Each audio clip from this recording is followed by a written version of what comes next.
Welcome students, hope you all will be fine. I am here to continue this unit, adverbs. Our today's SLO is able to use the suitable adverbs in the sentences. ठीक है? Let me continue from the exercise E. Take out your books, open the page number 79. Exercise E. Choose the most suitable adverbs to complete the sentences given below. अब यहाँ पे कुछ sentences आपको दिए गए हैं, उसमें वो कह रहे हैं कि जो suitable adverbs हैं आपने वो लगा के sentences को complete करना है. ठीक है, ब्रैकेट्स में आपके पास थ्री एडवर्ब्स दिए हुए हैं.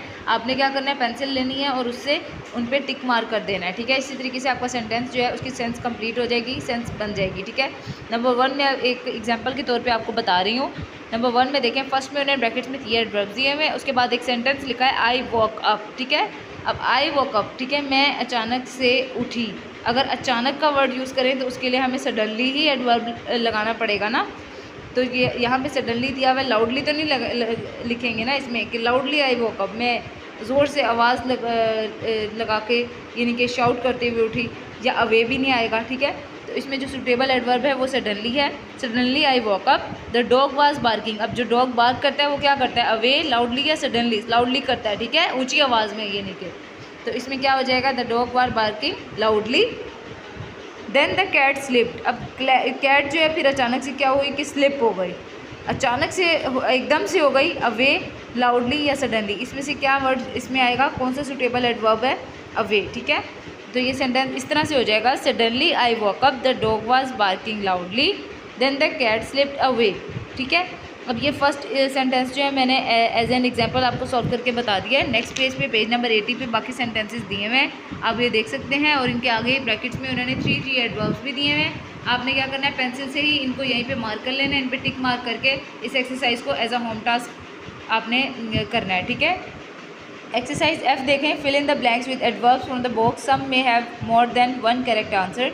ठीक है, अब यहाँ पे कह रहे हैं कुछ सेंटेंसेस आपको दिए गए हैं जिसमें से ब्लैंक्स उन्होंने जो है वो आपके लिए रखी हुई हैं. आपने उन ब्लैंक्स को फिल करना है और यहाँ पे बॉक्स में आपके पास एडवर्ब्स दिए हुए हैं, यहीं से एडवर्ब आपने चूज़ करके इन ब्लैंक्स में लिखना है. और ज़रूरी नहीं है कि हर ब्लैंक में एक एक एडवर्ब आए. कोई 2 सेंटेंसेस इस तरह के हो सकते हैं जिसमें सेम एडवर्ब यानी कि टू सेम एडवर्ब्स जा सकते हैं या 3 भी जा सकते हैं. ठीक है, अब फर्स्ट सेंटेंस जो है मैं एज एन एग्जांपल आपके पास आपको करके बता रही हूँ. ठीक है, I have met her dash. अब यहाँ पे ऊपर एडवर्ब देखें, अब वो कह रहे हैं कि I have met her dash, मैं उसे मिली. डैश उन्होंने यहाँ ब्लैंक छोड़ दिया. एडवर्ब क्या आना चाहिए, यहाँ पे जो सूटेबल एडवर्ब है वो यहाँ से देख के लिखेंगे. तो इसमें surely, often, very, frequently, always, again, twice, so, therefore, before. इसमें से जो सूटेबल एडवर्ब है वो मेरे अकॉर्डिंग तो ट्वाइस है. ठीक है, I have met her twice. ठीक है, मैं उसे 2 दफ़ा मिली. ठीक है, तो ये मैंने आपको एग्जांपल के तौर पे बता दी. इसके अलावा मैं एक और सेंटेंस बता रही हूँ, she is dash well dressed. ठीक है, she is surely, often, very, frequently, always. तो मैंने इसमें यूज़ किया है वर्ड एडवर्ब ऑलवेज. ठीक है, तो she is always well dressed, वो हमेशा वेल ड्रेस्ड होती है. ठीक है, अच्छे लिबास में होती है, अच्छे लिबास में मलबूस होती है. ठीक है, अब बाकी सेंटेंसेस जो है आपने इसी तरीके से सॉल्व करने हैं. यहाँ पे ब्लैंक्स दी हुई हैं ऊपर, जबकि बॉक्स में उसके एडवर्ब्स दिए हुए हैं. ठीक है, okay, this is the end of our today's lesson and the chapter 2. So make sure कि आपने घर में इसके अच्छे से प्रैक्टिस करनी है.